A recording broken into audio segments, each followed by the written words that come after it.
آقا خوش اومدیم به یه ولاگ چرت دیگه از چنل ما. ساعت 6 صبح داریم میریم با مدرسه رامسر. آقا یه ولاگ دیگه، یه ولاگ داریم. خفه شو. سلام عبدال، سلام دلغه کنم آجی وضعیت خرابه. دوستان عزیز عقب آهنگ گذاشتن، ما هم اینجا داریم از این چیزای 0% اسلامی میخوریم.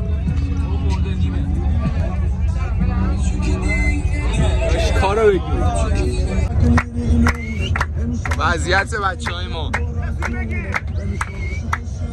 ببینید لذت ببرید.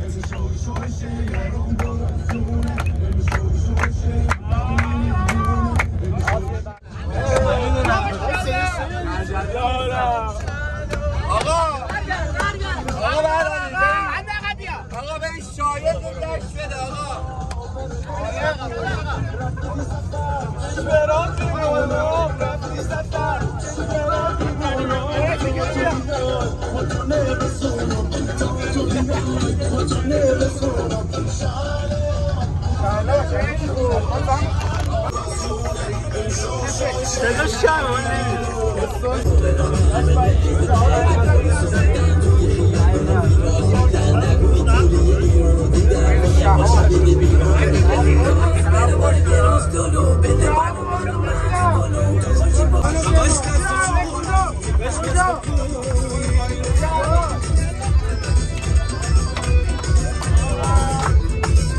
بردیا جان شما نمیرقصی؟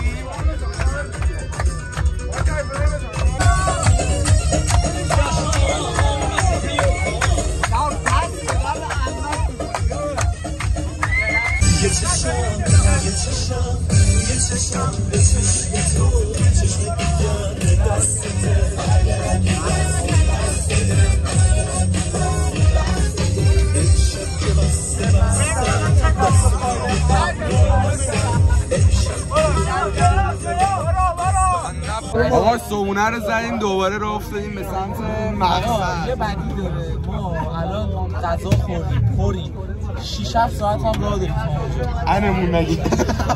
خدا عزیز با اردوگاه خوش آمدی. خیلی ممنون. بچه‌ها دارن میرن پیاده، ما هم میریم.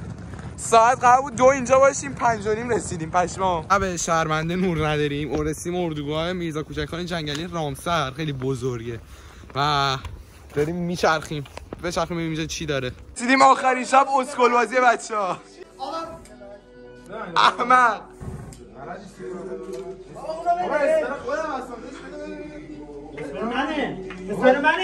آقا وضعیت اول صبح روز دوم چه وضعیه؟ سلام آقا بردیای گل.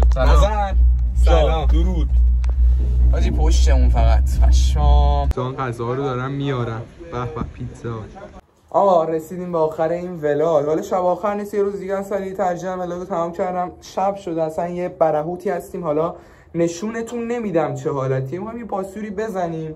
شما هم لایک و سابسکرایب یادتون نره. واقعا سفر خوبی بود. با بچه‌ها بهمون تاثیر کلی خاطر بال درست کردیم. حالا فردا هم هست. ببین فردا چی میشه. یه تیکه‌ای از فردا رو حالا گذاشتم. آقا بردیا خوش گذشت این سفر؟ خوش گذشت. خیلی هم عالی. لایک و سابسکرایب یادتون نره. ممنونم که ما رو چند تماشا کردید. اگر هم سابسکرایب کردید که عشق منید. بریم یه دستم پاس